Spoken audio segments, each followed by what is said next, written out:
সবশেষ বিপিএল এ এমন একজন ক্রিকেটার খেলেছিলেন যেই ক্রিকেটার নিয়মিত বিপিএল এ দল পান না, এরকম একটা সিচুয়েশন, প্রপার প্র্যাকটিস সেশনের মধ্যে ছিলেন না, কোচের সাথে মতদ্বৈততা ছিল, কিন্তু তার খেলা আপনাকে বিমোহিত করেছিল।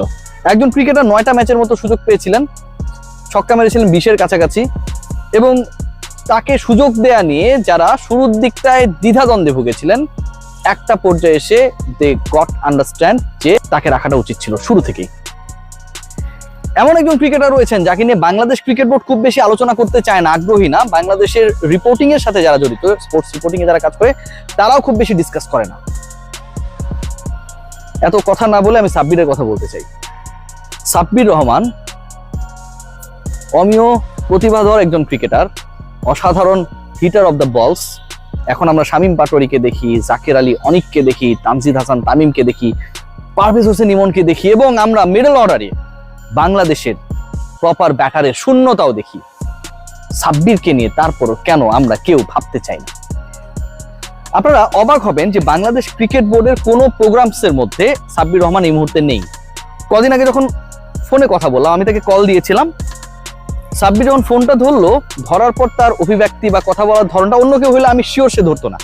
সাব্বিরকে ইন্টারভিউ নিয়েও কেউ জিজ্ঞেস করতে পারেন যে ঘুম ভাঙা ভাঙা আদো আদো ঘুম, এই দুপুরবেলা এরকম টাইপ একটা সময়ে। আমি সাব্বির তুমি কোথায়? সাব্বির বললো ভাই আমি দেশের বাইরে ক্রিকেট খেলার জন্য আসছি। কোন একটা দেশে গিয়ে হয়তো মাইনর ক্রিকেট, মাইনর কাউন্টি বা লিগস গুলোতে খেলার চেষ্টা করছেন। বাংলাদেশের একজন ক্রিকেটার গত বিপিএল এ 18টা ছক্কা মেরেছেন। আপনার তো ছক্কা মারা ব্যাটার দরকার। গামিনী ডি সিলভার উইকেটে ছক্কা মারতে পারবে বা পারবে না, তার থেকে বড় আলোচনা হচ্ছে ছক্কা মারা ব্যাটার দরকার। আপনার এমন একজন দরকার যে হচ্ছে টি-20তে আপনার দলকে যে কোনো সিচুয়েশন থেকে মোমেন্টামকে চেঞ্জ করে দেওয়ার ক্ষমতা রাখে। এমন একজন ক্রিকেটার দরকার যাকে আপনি যে কোনো পজিশনে ব্যাটিং করাতে পারবেন। সেই ক্রিকেটারকে আপনি কোনো প্রসেসের মধ্যেই রাখেন না, কোনো হিসাবের মধ্যে তাকে রাখেন না, তাকে কাউন্ট করেন না। আমরা যখন মিডিয়ায় কথা বলি তখন বলেন যে হ্যাঁ সে তো আমাদের চিন্তা ভাবনার মধ্যে আছে। এই যে বাকবাকুম পায়রা মাথায় দিয়ে টায়রা টাইপের কথাবার্তাগুলো ক্রিকেট বোর্ডের ডাইরেক্টররা বলে, সেই আলোচনায় গেলে সেই কথাটাই বলবে, লাইক সাকিব আল হাসান ইস্যুতে যেভাবে তারা বিভিন্ন সময় বিভিন্ন বুজুং ভাজুং বুঝ আমাদেরকে দেয়।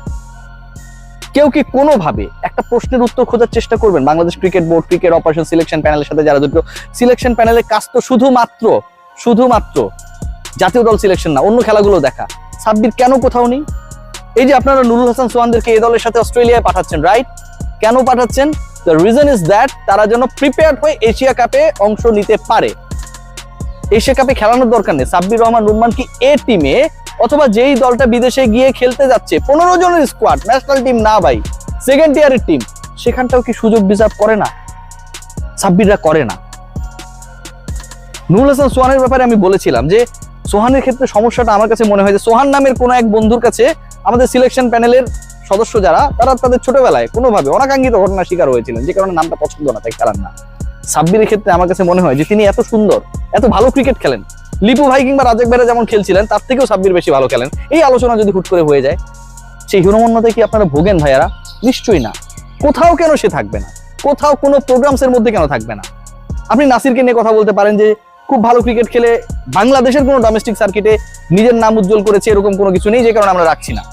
প্র্যাকটিস করছে সে। সাব্বির তো ভাই বিপিএল এ ভালো খেলেছে। বিপিএল এ 160 স্ট্রাইক রেটে খেলা একজন ক্রিকেটারকে আপনি কেন কোনো প্রোগ্রামস এর মধ্যে রাখবেন না? সেই ছেলে যে বাংলাদেশে নাই, এই খবরটাও কি আপনারা রাখেন না? কষ্ট হয়, দুঃখ হয় জানেন, যে আমরা অনেক ক্রিকেটার, অনেক প্রতিভা খুঁজি, আমরা মিডল অর্ডারের ভ্যাকেন্সির জায়গায় তাওহিদুদ্দিন খারাপ করলে তাকে কাকে খেলাবো, মেহেদী হাসান মিরাজকে খেলা যায় কিনা, খেলানো যায় কিনা, খেলালে সে একটা ওই মানে ভালো স্মার্ট স্ট্রাইক রেটে ব্যাট করতে পারবে কিনা, যদি না পারে সেটা নিয়ে আমরা কি গালি দিব নাকি তালি দিব, কত আলোচনা না?